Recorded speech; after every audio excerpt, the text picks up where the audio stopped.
Steve Jobs said something during his now famous 2005 commencement speech at Stanford University that has stayed with me for years.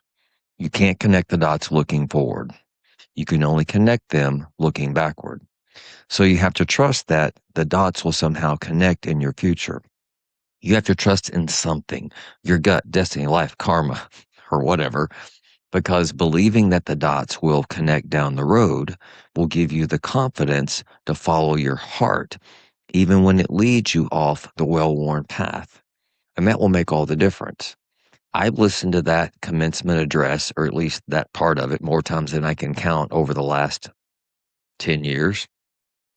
For a long time, I treated it as a beautiful hindsight. Then it collided with something Dr. Benjamin Hardy teaches, and the combination changed how I think about goals, careers, and the daily choices that either move us forward or keep us stuck. Most people set goals from where they currently stand. They look at their present skill set, available time, money, and connections, and then they try to project forward. That approach almost always produces a smaller version of the life they already have. Hardy's invitation is different. Set the goal from 3 years out. Make it big enough that it almost feels impossible. Then turn around and look backward. Ask what the person who has already become that future version of yourself would be doing today. What behaviors would he or she already be living? What would they no longer tolerate? Then begin practicing those behaviors now, even while the dots are still invisible. That's backcasting. It's also 10x thinking versus 2x thinking. Doubling your effort usually just means working harder inside the same system. 10 times requires a completely different system. You run out of hours if you try to just grind your way there. You have to change how you think, who you spend time with, what you say yes and no to, and how you spend both money and energy. None of this works without faith. Faith is not believing what is already obvious. Faith is the decision to take the next step when the floor is not even visible. I'm reminded of the scene in Indiana Jones and the Last Crusade where Indy has to step out over a chasm. The bridge only appears after he commits his weight with the first step. I'm also reminded of Dallas Jenkins in the early years of The Chosen. Season after season required fresh courage, fresh funding, and the daily discipline of taking only the next step. The biblical picture that carried him was manna from heaven, God providing just enough for the day, never a surplus you could store up and stop trusting. I believe God doesn't give a dream without also equipping the person to walk it out. That doesn't mean the path is easy. It means the capacity is there if we will keep showing up. As one of my old college professors used to say, if someone else has already done it, the breadcrumbs are there. The price still has to be paid, but the path exists. This way of thinking has massive implications for career. Most of us get the order backward. We choose a job or a degree based on what feels realistic right now, then hope the lifestyle we want will somehow appear down the road. I did that. I started college wanting to become a doctor. Organic chemistry blew me out. So I switched to a business degree. Looking back, I see friends my age who stayed the course and have practiced medicine for decades. The path was available. I simply chose present fear over future vision. And that mistake has haunted me ever since.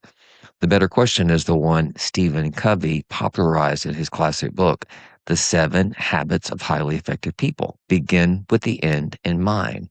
How do you actually want to live when the workday is done? What kind of freedom, impact, relationships, and health do you want the career to fund and support? Once that picture is clear, reverse engineer the work or the business that can deliver it. Passion alone is not enough. Darren Hardy is right when he warns that follow your passion can become a trap. People hear the phrase and imagine sunshine and ease.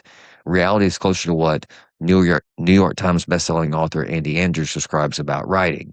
He loves having written. The actual writing process, not so much. Dallas Jenkins followed a deep passion and still faced year after year of difficulty.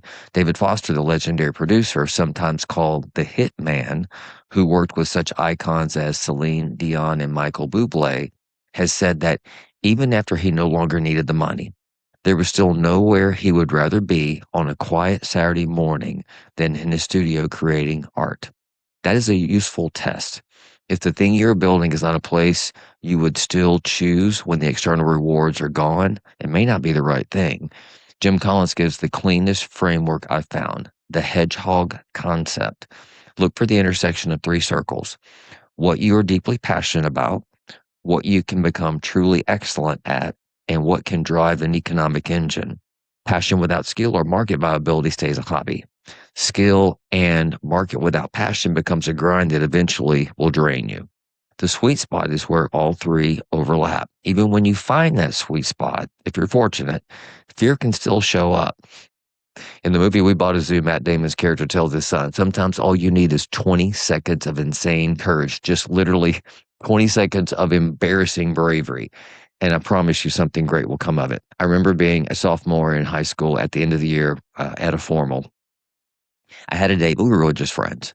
And late in the evening, I noticed a young woman across the floor that I'd never seen before. I was terrified, but I couldn't help myself. I walked over and said, hello. The next week, I asked her out, and we dated for 3.5 years. One short burst of courage created a chapter in my life I will carry in my heart forever. Zig Ziglar used to say that fear is false evidence appearing real. Most of the time, the fear monster is just smoke and mirrors. You don't have to feel brave all day. You only have to be brave long enough to make the call, send the message, walk across the room and say hello, or step onto the invisible bridge. You also don't have to go it alone.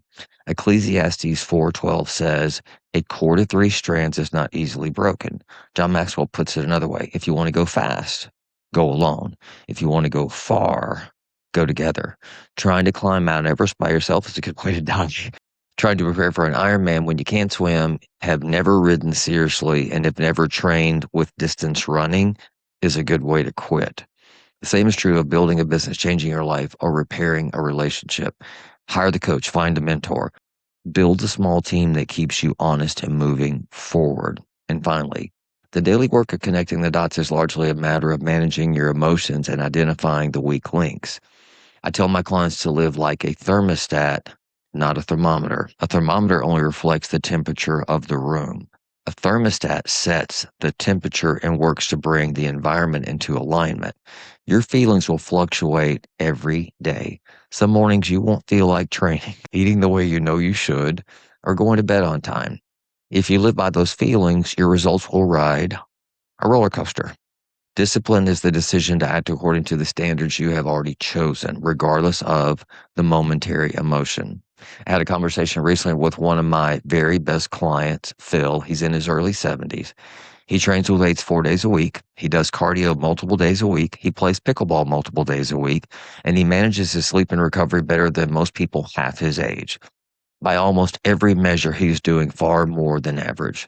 Yet the scale and the body composition numbers were not moving the way he wanted. We drilled down and found the emergency brake, a window of 30 to 60 minutes a night, most nights between dinner and bed, when he would eat things he knew he shouldn't. His wife still brought certain foods into the house, and the availability was enough to trip Phil up. Everything else was dialed in, but that one small pattern was holding the whole car back. Once he saw it clearly, the decision became simpler. I'm doing too many things right to keep the brake on for 90 minutes of poor choices. Most of us have a version of that emergency brake. It is rarely the dramatic failure. It is the quiet, repeated compromise in a narrow window of time. Identify it, name it, and release it. You can't connect the dots looking forward. You can only decide who you intend to become.